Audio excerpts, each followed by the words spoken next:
Welcome back. Let's talk some politics now. It appears the crisis rocking the opposition People's Democratic Party (PDP) is not going away. As a matter of fact, there seems to be no end in sight as the aggrieved governors are demanding the resignation of the party chairman, Dr. Iyorchia Ayu, would appear to have withdrawn their support for the party's presidential candidate, Atiku Abubakar.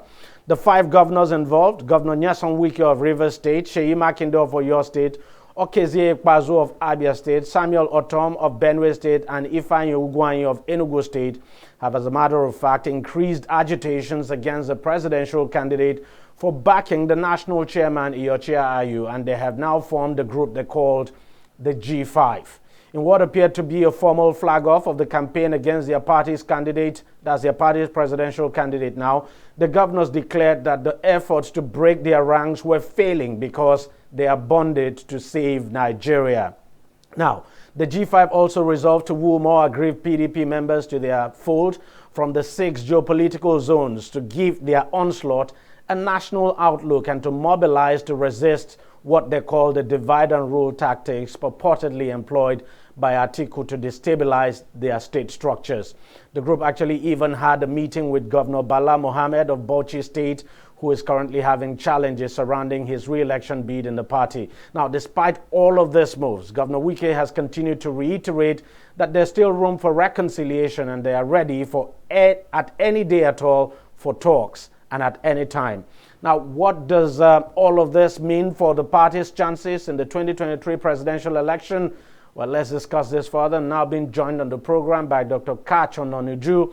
He joins us from Abuja. Of course, he is one of the spokesperson or the spokesperson of the Labour Party, the special advisor, I should say, on public affairs now to the presidential candidate of the Labour Party, that is Mr. Peter Obi. We also have Dr. Bibi Farouk, who is a political scientist. Gentlemen, thank you very much for coming on the program.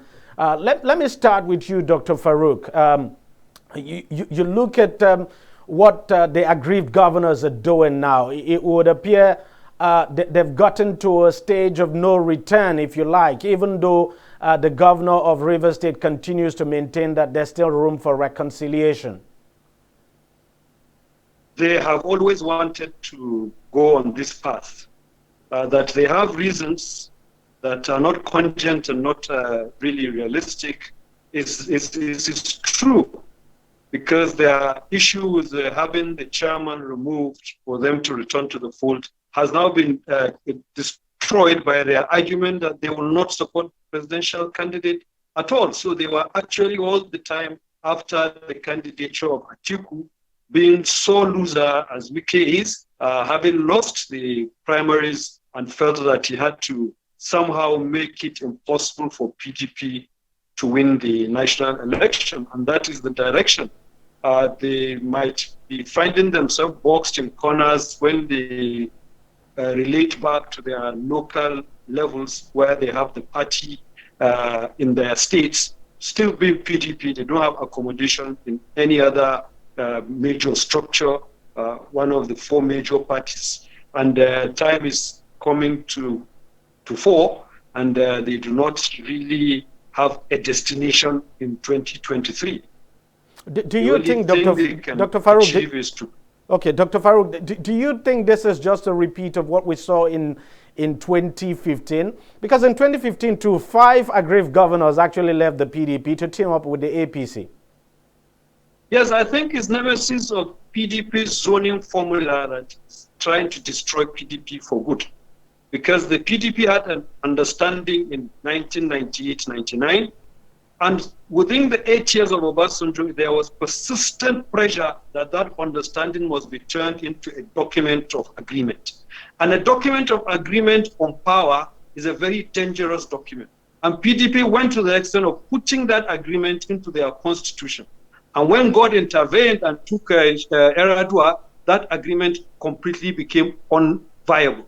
And so, whereas the North would be saying they had only 2 years, the South would be saying that under agreement, it is their turn. Dr. Kach Ononuju, you have left the PDP. You were a very, very staunch member of that party. one of very, very vocal members of the party. Now you have left, you have joined the Labour Party. But then when you hear people like Governor Nyesom Wike saying there's still room for reconciliation, if that reconciliation was to happen, would you want to come back? Well, thank you. What we are discussing now is the reason why most of us, also known as the Jonathanians in the PDP, have now all moved to the Labour Party. The Labour Party, as it is today, is peopled by up to 80% of the foundational voting bloc of the PDP. How come everybody has moved away? It didn't start with me, don't forget. Governor Kwankwaso moved to the AMPP. Governor Peter Obi moved to the Labour Party. And then those that who didn't want to move, like you said now, the 5 governors stayed inside, and they have seen exactly the thing that Kwankwaso and Peter Obi saw, that the party had been hijacked by some people who thought they could go away, like Atiku, who went to Dubai, stayed for 2 years, 8 months, came back. Don't forget, this is Nigerian politics. Atiku led those other people in MPDP to form a coalition with other Nigerians, which bettered the Buhari presidency. So if you now brought Buhari presidency insisting it was a turn of the North, Buhari has now done 8 years. So you must now accept the responsibility of bringing Buhari, a Northerner who has done 8 years. That's why the quest by the South to say the national political clock has given the North 8 years. So mentioning names, party this, party that, is fraudulent. What you look at is Nigeria, and the Nigerian project, no matter the road you take to get to Maiduguri, you have gotten to Maiduguri. If you stay in Maiduguri for 2 years, people will tell you, you've been in Maiduguri for 2 years. You won't claim, no, I went there by plane. I didn't travel there by road. I didn't go through water. No, you have gotten to Maiduguri. And once you're in Maiduguri for 4 years or 8 years, the record will say you have been to Maiduguri, and that's all. So the thing now will come back to Port Harcourt. And that's what you see bringing this crisis. Right, Dr. Ononuju, when you say the bulk of you have left the PDP for the Labour Party, we can't deny the fact that there's still quite a number of members in the PDP. And you know, I don't understand what you mean by the bulk of you leaving the PDP, because the PDP is still, whether we like it or not, a very strong party and has got quite a lot of members across this country. So maybe just a few of you left to the Labour Party, that would definitely not translate to the bulk of you leaving the PDP. Well, you are not a member of the party, so you may not understand. While I was still in the PDP, like a lot of us who are still in the PDP, we are obedient. Being obedient does not mean being a member of the political party. I was obedient with others who are still in the PDP, who are still obedient, who have never seen the offices of the Labour Party before. What drove us? When we saw the youths, when we saw the street marches, we simply felt if 72% of Nigeria's voting population, which are the youths, are marching like this, why should we allow it only to benefit just Peter Obi? We said no, all of us are moving there. Secondly, the psychology that actually forced the emergence of that obedient movement, which is some people have actually perfected strategies for state capture. Take for instance, Mr. Atiku. Atiku Abubakar went to Dubai. He lived there for 2 years, 8 months, only to come back to Abuja to use money to buy delegates. Is that the kind of Nigeria you want? No. Let me go to you, Dr. Farouk.